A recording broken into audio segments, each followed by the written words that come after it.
Yeah, hi everyone. Welcome to this call.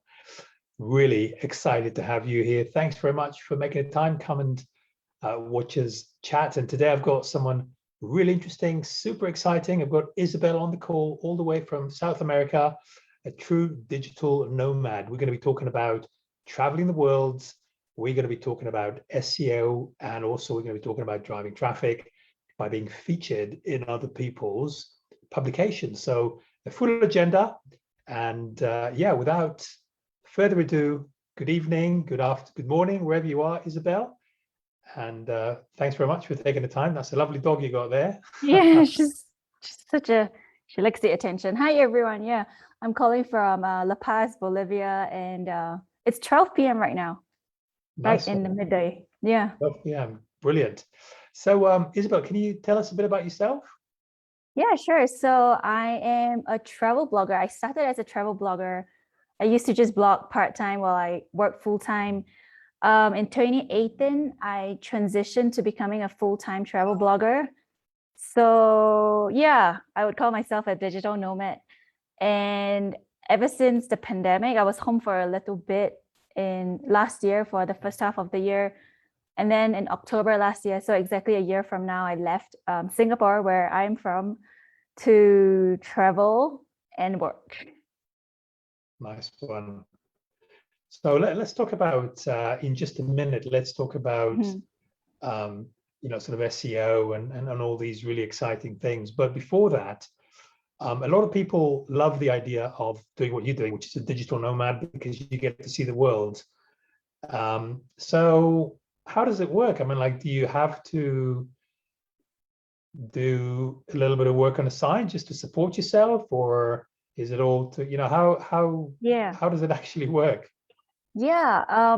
Well, in the beginning, I've always had this notion of wanting to travel full time. So how I set myself up in the beginning was really assessing my skills and see what I like to do online, what kind of skills I can translate online. So there are plenty of opportunities right now, especially. And so travel blogging just came naturally to me because I like documenting my travels. And then, yeah, so I started freelance writing as a freelancer just for some side hustle to build up my network. Eventually, my travel blog grew. I learned a lot of digital marketing skills, social media marketing skills. And so all this really, it all kind of aligned. And so eventually I managed to, like right now, I am working online totally. I'm trying to focus more on my business, which is selling SEO courses and also running my travel blog and doing more videos, YouTube videos. So I'm kind of just doing digital marketing consulting on the side now, which is, yeah, everything adds up really nicely. And that's how my digital nomad venture grew.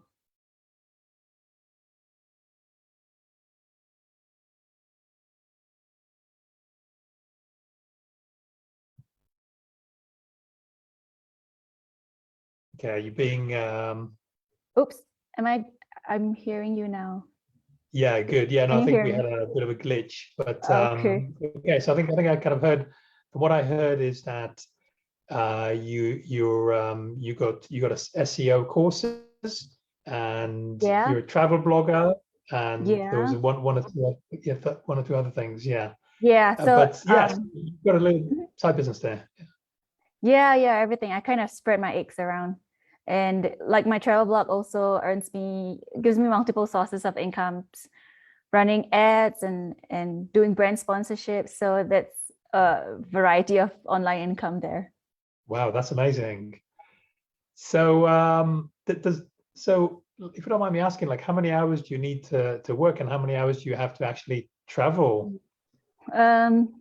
It's really flexible, I would say, because as a travel blogger, one of the perks of being a travel blogger is also being able to do passive income, which means even if I'm not working actively, as long as people come to my website as traffic, with more traffic equals to more income, more ads income. And also I promote products, and if people purchase products or purchase hotel bookings through my links, I get a commission. So that's part of passive income.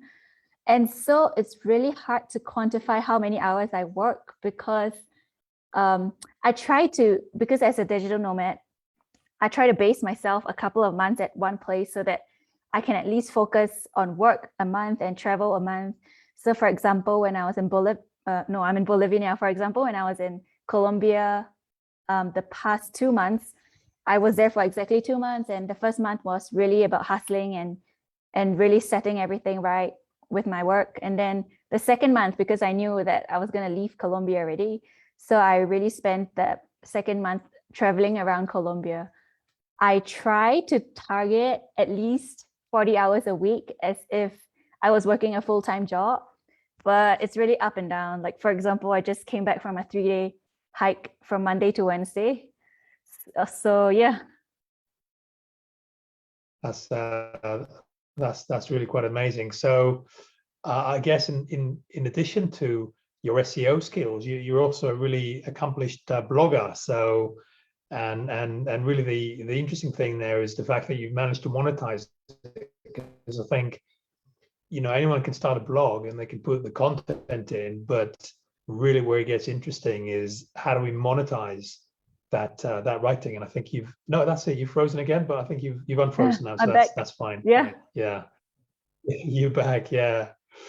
Yeah. So you've really managed to kind of make this whole blogging thing work as well. That's yeah. So okay, so let's talk a bit about SEO then, and specifically, so we've had some guests before talking to us about SEO, but no one's actually mentioned anything about getting featured and you know, in publications and how to drive traffic in that. So how does that work? Yeah, so I mean, if you know what SEO is, basically search engine optimization, it's about getting yourself ranked on Google, right? For the first page, for the first result. And a lot of it's more than just keyword research and getting backlinks. So part of it as well has to do with doing your own PR, public relations. And so I found that, at least with my own real life examples with my travel blog, I found that getting featured on like bigger publications about my story, about the things I do, about current news, it has helped me with my traffic. At least it does momentarily go up and down, but then it's all a kind of SEO signal for like the search engine. When they see that there is a boost in traffic from traffic sources of bigger publications, of news publications, it also sends a signal to them to show them that, oh, okay, this article is being referenced by this news publication. And so it sends a trust signal. And in a way, it helps SEO for your article, for your website. Okay. So how do you get, you know, how do you make sort of contact, and how do you get people to feature you? Because it must be quite a competitive scene, right? Yeah, I would say the very first step would be to really be on the front line of whatever industry you're in, whether it's, in my case, it's travel. So I try to keep up to date with news publications related to travel and see what's going on. So for example, I'm just going to give an example of a very relevant news, which is the pandemic travel. And so the second thing is to think about your own brand, your own story.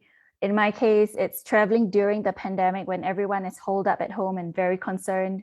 So it's a very hot topic in the travel news scene, which is how I used which is how I packaged my brand story to these publications. And so I would be on the lookout of news publications that cover such stories.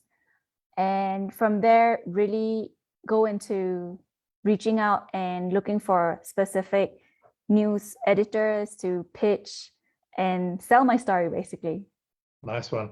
Is it okay if I'm going to share screens and make some notes, okay? Just so that I can remember some of these, because that's really important. So let me just share the screen, and we should have, here we are.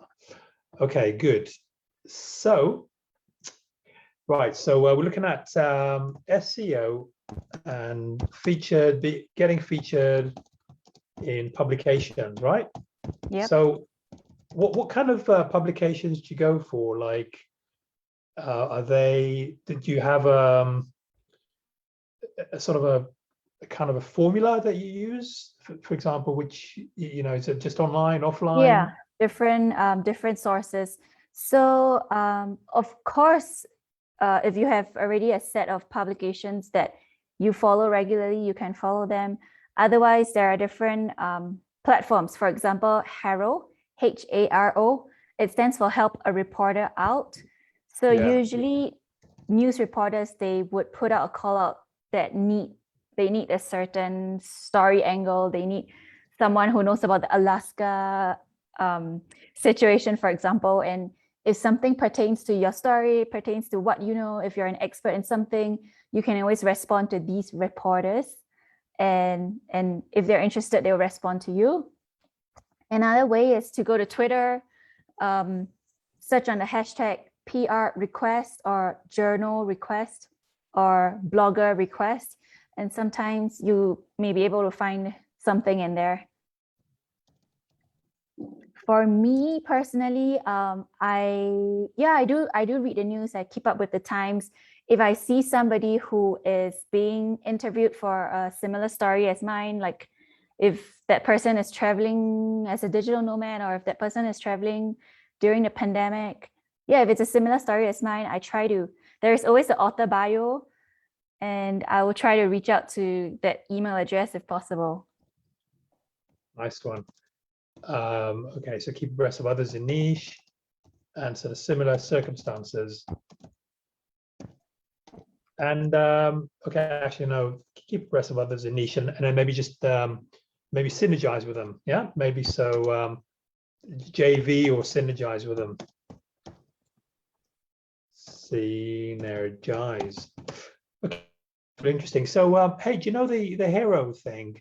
I mean, some people tried it. I tried it a little bit, and it was just really like they get so much inbound publications and replies that, I mean, is it really realistically possible to get noticed by them, or do they just want free content, and they just they just kind of don't really look at it? I mean, is it genuine? To be honest, I haven't really had much luck with them, because they probably get tons of replies from each call out that they put out. And so it's really been about connections as well. Like, for example, sometimes I do have contacts with Huffington Post, for example, because I think I've contributed to them in the past. And just from random Googling, when people, it's part of PR as well. I'm sidetracking a little bit. So as part of PR as well, if you are being featured as, say, a top 10 bloggers in Singapore, and if some reporters are looking for bloggers in Singapore, that's where you get your brand awareness as well. And so it's a bit of connections with others. Like, I don't specifically constantly pitch to Huffington Post, but there is this particular journalist that would reach out to, she has a media list of travel bloggers. So each time she's looking for an expert opinion about safety on the planes during the pandemic, she would send out this call out, and I would respond to it. And that's a more personal, as compared to Help a Reporter Out. It's more personal. It's more an intimate connection, because you already have this connection with the journalist. Yeah, nice one. Okay, all right. So you do a bit of this, and then they ask you to be featured, and then what do you do then? What do you do with that article? Like, what do I do after it's published? Yeah, like, how do you use it for SEO purposes? Did you put it on your blog and get some backlinks? As much as possible, I'll try to get them to link to my blog. So if, say, I'm talking about a particular story and I have an article on my blog, I'll get them to reference it and add a backlink to my blog. So that helps with the SEO backlinking. Nice one. Okay. And do you just, in terms of traffic, is it just kind of a blog, or do you use social as well to drive traffic? Because that's already leveraging, isn't it? Like someone like Instagram, for example, they already have a lot of traffic. Yeah. So can we leverage them? And if so, how do we stand out from the, very busy environment? Yeah, I definitely try to, as an online brand, I try to leverage every single platform out there. And I mean, keeping up with the Times, news publications or online publications, they also have their own social media platforms. And so they would tag me and I'll repost it. And so this whole shareability, as it increases, it becomes, that's how things get viral, So as much as possible, try and share your stuff, share your story, share what other people are sharing about you. So this all helps. Nice one. Should we look at your? I think I've had a look at your Instagram. It's really quite amazing. The travel and Yeah, everything. thank you. Let's have a quick look here just to put it into context. So I'll just go into Instagram. Yeah, it's Bell. We have to go with the desktop version. Sorry, L? Bell, BELARD. BEL. And what was it afterwards? ARD, short for around. ARD. Like this? Bellard? Yeah. The world. THE. Here we go. Yeah, this one. Nice one. All right, cool. So you got loads of followers, and so this is this how you monetize it here? Like, if we go to, just so people know what this is a link tree with all sorts of links in it, and this is really where I guess that's where you'd be monetizing your profile, right? Yeah, that's one way, but it's not my primary way of monetizing. I just put it out there to share, like, my YouTube channels, just cross promoting my course, my YouTube channels, and my latest blog posts, for example.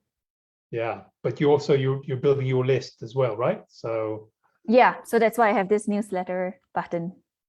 Yeah, nice one. Okay, so, and also the other interesting thing, and I guess that's part of the link tree, isn't it? Is the fact that you can. Yeah, it does. It's quite cute. Yeah, is this the link tree? Is that a paid version or? No, it's totally free. You can just set it up. Anyone can do it. That's great. Yeah. All right. Okay. So look, it's amazing. So what you do is you kind of have these little. Yeah. So it's kind of as part of branding. You want to have an optimized bio profile, and so, like, for example, I wrote that I help you rank on Google faster with SEO, and I have gotten clients from in the travel industry, because I'm in the travel field, that are interested in growing their traffic because they've been stagnant because of the pandemic. And so I've had tour operators wanting help for growing their website because they know nothing about it. So this is one way to brand yourself. And when I put seen on all these different publications, it's sort of an authority signal to prospects as well. And so when you try and come up with your profile, when you come up with your bio, you have to think of potential journalists or reporters who are curious about your story and want to check you out. And so you have to basically concise your whole life story into one profile bio.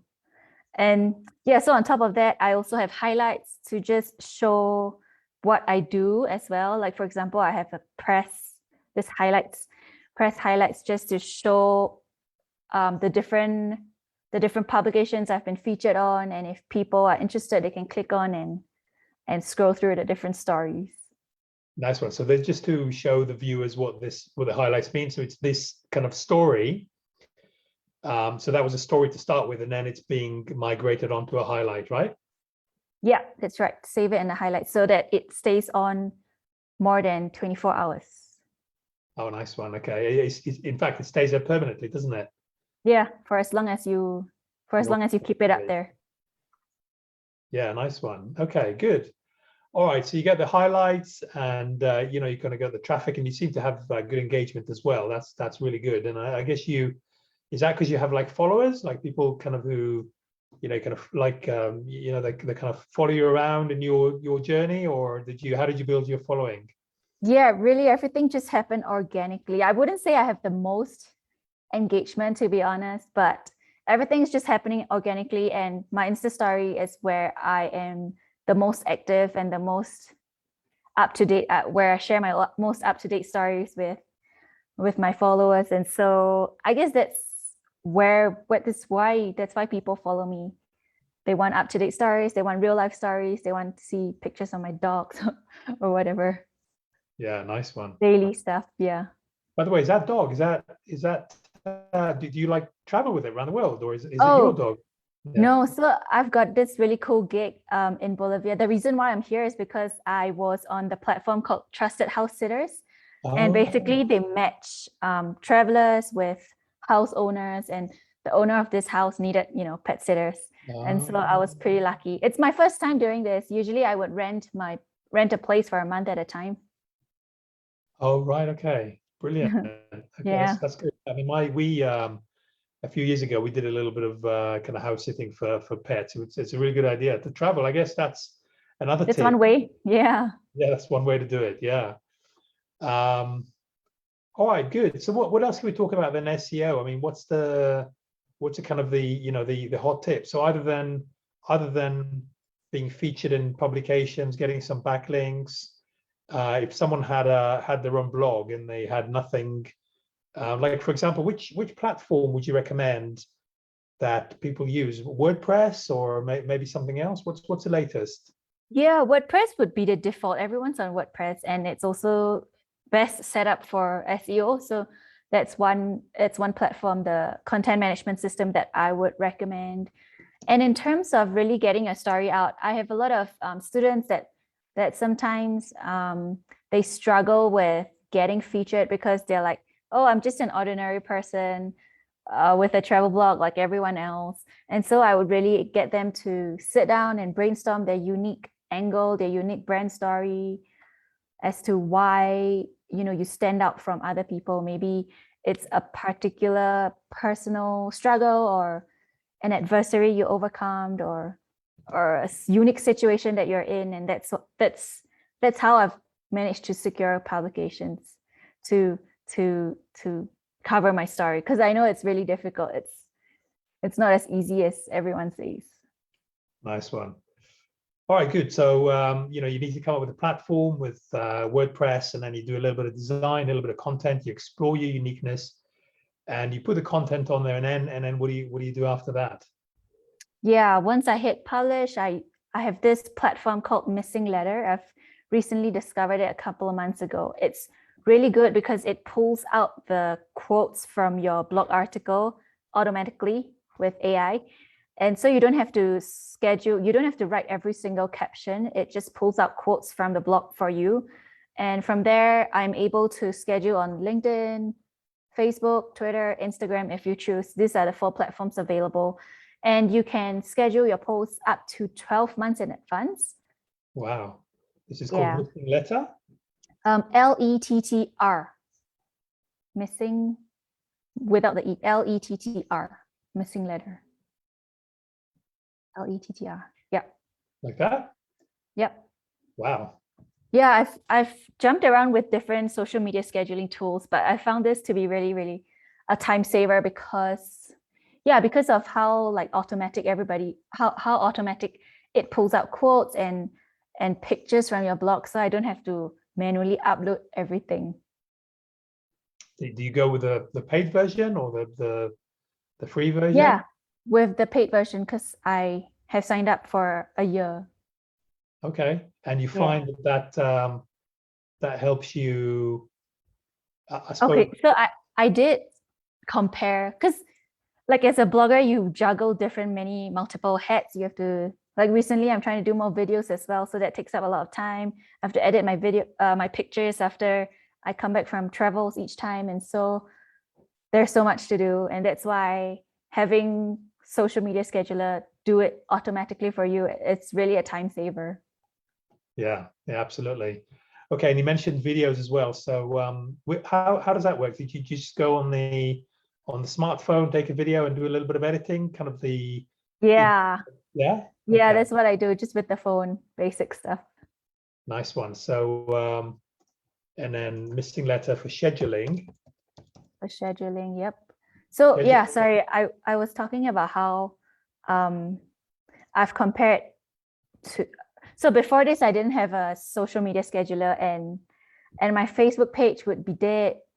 I hardly use Twitter. And so with this, ever since I started this tool, it shows me the tracking. When I'm on Google Analytics, I can also track the different clicks from this platform itself. So as compared to when I did nothing, it definitely helps with generating extra clicks through all these different mediums.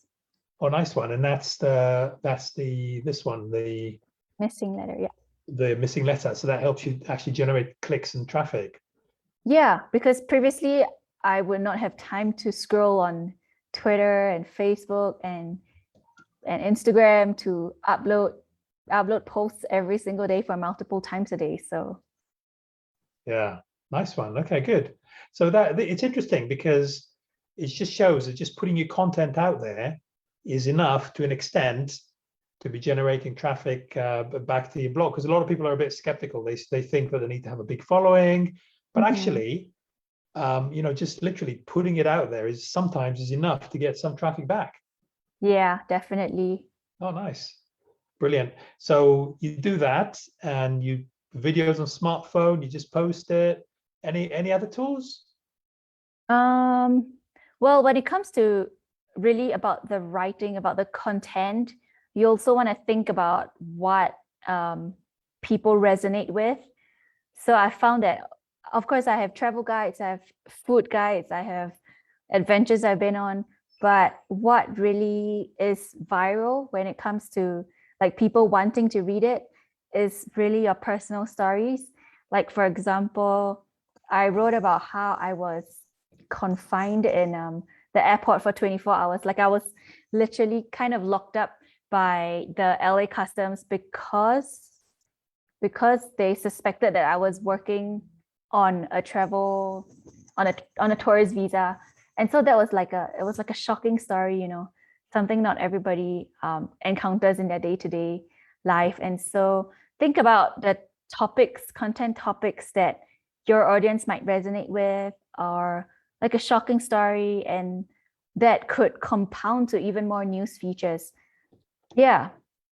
With my pandemic travel story, it really compounded. Like I got featured once in a news publication, and then another reporter from another news came across that article, and so the story picked up organically.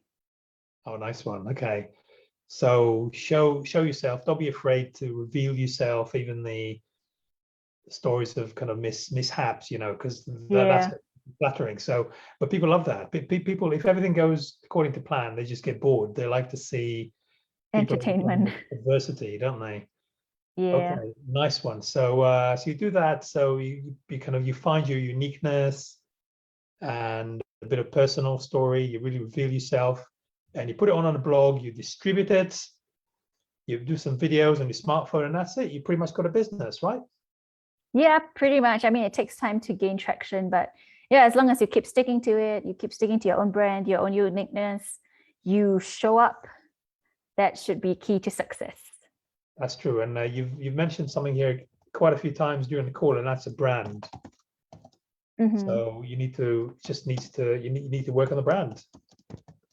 There's a lot of people watching this, and this is something that it's a mistake that I did. I mean, I'm an affiliate marketer, and I think sometimes in our industry we sacrifice the brand a little bit just to be selling offers all the time. That's what we do. We kind of sell this today and that tomorrow. But listening to you, you've got your own personal brand, and the fact that you're selling stuff is ancillary, secondary to your brand. Whereas a lot of people, the fact that they're sellers is that is the main thing, and the brand is secondary, and that's a mistake.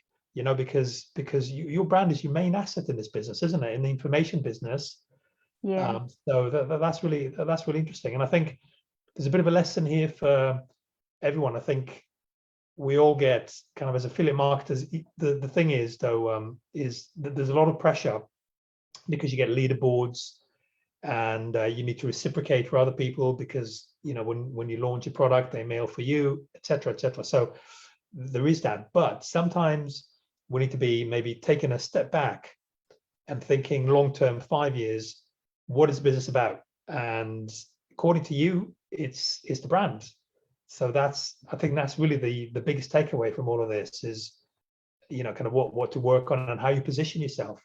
Do you sacrifice your brand for short-term profits, or do you go slightly longer term, maybe earn a little bit less, but then you've got the bigger prize at the end, which is recognition, people identifying with you, being able to be a storyteller. That's arguably a bigger prize. So yeah, that's true. Yeah, I think so. I mean, just as I'm kind of listening to you, that kind of becomes apparent because you've started with in this industry, we don't really have, there's no tangible. We don't have houses, we don't have assets. All we have is a face and a story, right? I mean, that's ultimately that's what we have, isn't it? So yeah, and like circling back to the whole SEO ecosystem, we always talk about EAT, right? Expertise, trust, and authority.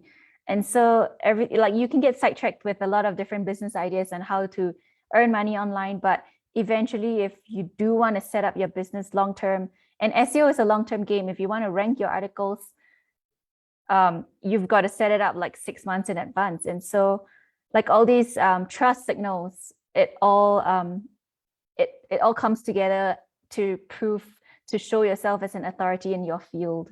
And so, yeah, it's really important to build like trust with your audience. Yeah, trust. Yeah, that's really important online. And again, I think a lot of people have been sacrificing that for a short-term buck. Anyway, so let's see. I don't think we've got kind of any comments here, guys. If anyone's got any comments, do drop them in. I can't actually see.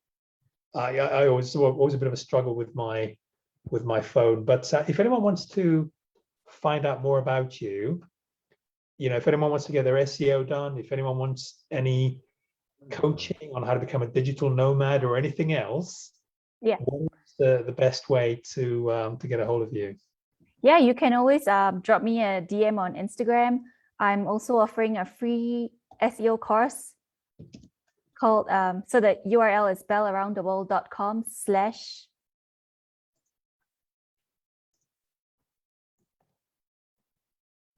bellaroundtheworld.com/ free-SEO-course. / what was it? free-SEO-course. Hyphen. Okay. So like this? Yeah. Bell Around the World. Let me just type it for you. Yeah. .com/ free SEO course. Right. And yeah, just send it to me in the comments. Oh, nice one. Got it. Yep. And yeah, basically I'm really on every single platform. I'm on Facebook, Instagram, and yeah, this would be the free SEO course to get started.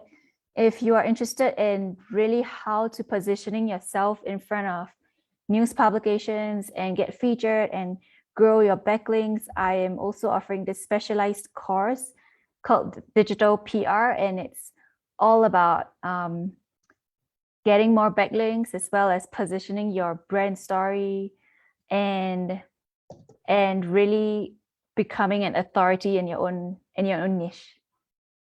Beautiful. I'll even put it in the comments here as well, so people can actually go ahead and grab it because it seems like really good value. Yeah, Isabel, thank you so much. You've been really generous, and I'm so impressed by the fact that you get to travel the world and you get to spend time with pets as well, which is amazing, and everything else. So thank you for having me. I really enjoyed sharing about it, everything.